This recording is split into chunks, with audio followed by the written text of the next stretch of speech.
કહેવત છે કે જેનો પાયો મજબૂત તે ઇમારત ખૂબ મજબૂત હોય અને આવું જ શિક્ષણમાં પણ છે। આથી જ નવસારીના રાનકુવા ગામમાં શિક્ષકે વિદ્યાર્થીઓના ગણિતના પાયાને મજબૂત કરવા અપનાવ્યો છે સંગીતનો સહારો। કઈ રીતે જોઈ લઈએ।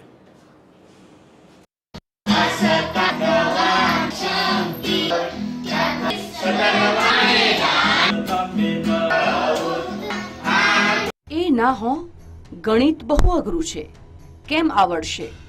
ગણિતને લઈને મોટા ભાગના વિદ્યાર્થીઓની આવી જ સ્થિતિ હોય છે, પરંતુ આ સ્કૂલના બાળકોને ગણિત કડકડાટ આવડે છે અને તેની પાછળનું કારણ શીખવવાની પદ્ધતિ છે। ગણિતને શીખવવા માટે શિક્ષકે સંગીતનો સહારો લીધો છે।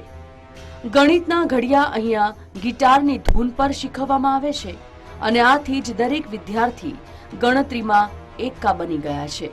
हमारा सर प्रिंसिपल गिरीश सर हमने गीता સાથે ઘડિયા બોલાવે એટલે યાદ રહી જાય છે અને મને ઘડિયા એટલે સર અને મારી મમ્મી પપ્પા ખુશ થાય છે। મને ગણિતનું પેપર સહેલું લાગે છે, જેમાં મારા ફૂલ માર્ક આવે છે। મારા બધા જ મેથ્સના પેપરમાં ફૂલ માર્ક આવે છે। શિક્ષક ગિરીશભાઈ પટેલને સંગીતનો શોખ હતો। છેલ્લા 25 વર્ષથી સંગીતમાં કુશળતા મેળવી છે અને હવે તેનો ઉપયોગ શિક્ષણમાં કરી રહ્યા છે। પરિણામ એ છે કે વિદ્યાર્થીઓમાં ભણવામાં રસ જાગ્યો છે અને એક પણ રજા વિના શાળાએ આવે છે।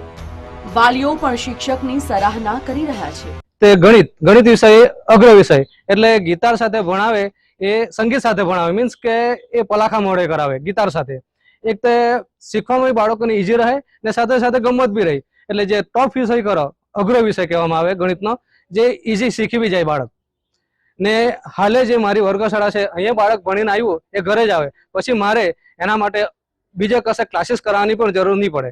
એ જે ઘડિયા શીખવે છે એ સંગીત સાથે શીખવે એટલે બાળકો આનંદ સાથે શીખે છે, એટલે એ લોકોને સારી રીતે યાદ રહી જાય। એ લોકોને આપણે 10 થી 15 વાર લખવા આપીએ તો પણ એ શીખી શકતા નથી, અને આ જે આનંદમય વાતાવરણ સંગીત સાથે સર શીખવે છે એનાથી બાળકોમાં ઘણો ફેર જોવા મળે છે અને એ લોકો સારી રીતે શીખી લે છે।